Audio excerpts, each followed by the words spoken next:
আসসালামু আলাইকুম। আমি শারমিন হীরা, মম হিরাস কিচেনে আপনাদের আরও একবার স্বাগত জানাই।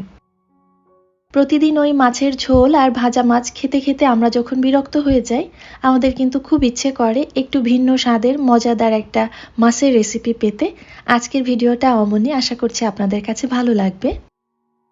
প্রথমেই এখানে আমি 5 টুকরো রুই মাছ নিয়েছি, একটু মোটা করে কাটা আছে। ভালো করে ধুয়ে পরিষ্কার করে নিয়ে এবার 1 কাপ পানিতে আমি সেদ্ধ বসিয়েছি। এখানে লবণ হলুদ কোনো কিছুই দেইনি। আর এই সেদ্ধ করে নিলে দেখা যায় উপর থেকে চামড়াটা এবং কাঁটাগুলো ছাড়িয়ে নেওয়াটা সহজ হয়। রুই, কাতল, মৃগেল অথবা কালীবাউস এ ধরনের কার্ভ জাতীয় মাছ দিয়ে এই রান্নাটা করে নিতে পারবেন, একই রকম স্বাদ আসবে। মাছের সঙ্গে মশলার পরিমাণটা যেন ভালোভাবে বুঝতে পারেন, সেজন্য আমি মেজারমেন্ট কাপ দিয়ে এখানে মাছটাকে মেপে দেখিয়েছি। আমি টোটাল 1.5 কাপ মাছ নিয়েছি, আর যা একদম পানিটাকে শুকিয়ে ঝরঝরে করে নিয়েছি। পানিটাকে খুব ভালো মতো শুকিয়ে না নিলে যখন গোল গোল করে শেপ দিতে চাইবেন তখন কিন্তু খুলে আসবে। মাছটা মাখানোর সময় যেন একটু আঠালো হয় এবং ভেতরটা নরম থাকে, সেজন্য একদম ছোট সাইজের একটা আলু নিয়েছি। আগে সেদ্ধ করে নিয়ে এখন ভেঙে ভেঙে এর সঙ্গে মিশিয়ে দিচ্ছি। এবার এর মধ্যে দিয়ে নিচ্ছি 1 টেবিল চামচ পেঁয়াজ কুচি, 2 টুকরো রসুন, 1 টেবিল চামচের অর্ধেক পরিমাণে কাঁচামরিচ কুচি, 1 টেবিল চামচ ধনেপাতা কুচি, হাফ চা চামচ হলুদের গুঁড়া, হাফ চা চামচ মরিচের গুঁড়া, হাফ চা চামচ জিরার গুঁড়া, হাফ চা চামচ লবণ, একদম 1 চিমটি পরিমাণে ধনিয়া গুঁড়াও দিয়েছিলাম, ওটা স্কিপ হয়ে গেছে।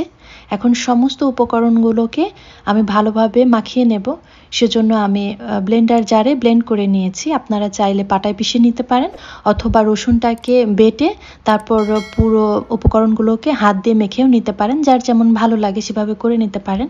তবে বাসায় যদি বাচ্চা থাকে ব্লেন্ড করে দেবেন, তাতে করে তারাও খুব সহজেই খেয়ে নিতে পারবে। হাতে কিছুটা তেল মেখে তারপর আমি এই যে গোল গোল করে কোপ্তার শেপ দিয়ে নিচ্ছি। আপনারা নিজেদের পছন্দ মতো যে কোনো আকারে বানাতে পারেন, তবে সাইজে ছোট রাখবেন, তা নাহলে ভেতরে মশলা ঢুকতে চাইবে না। আর এটা পাকানোর সময় যদি হাতে লেগে যায় তাহলে মনে করবেন ডোটা নরম আছে, তো সেক্ষেত্রে 1 টেবিল চামচ বা পরিমাণ মতো যার যেরকম দরকার সেই অনুযায়ী বিস্কিটের গুঁড়া, টোস্টের গুঁড়াটা দিয়ে নিলে আবার মোটামুটি অ্যাডজাস্ট হয়ে যাবে।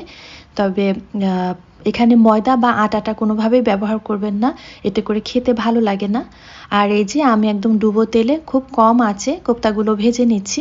এখানে আঁচ যদি বাড়িয়ে দেওয়া হয় তো উপরের অংশ লাল লাল হয়ে যাবে আর ভেতরে কাঁচা থাকবে। রান্নার পরে ওইটাই কিন্তু শক্ত থেকে যায়। তো কম আঁচে সময় নিয়ে ধীরে ধীরে নেড়ে চেড়ে যদি ভেজে নেওয়া যায় তো দেখবেন যে সব কয়টাতে একই রকম এই যে কালার আসছে, আর দেখতেও ভালো লাগবে, খেতেও মজা হবে। এই যে পর্যায়ে আছে এই পর্যায়েও খেতে পারেন, তবে আমি যেহেতু কারি বানাবো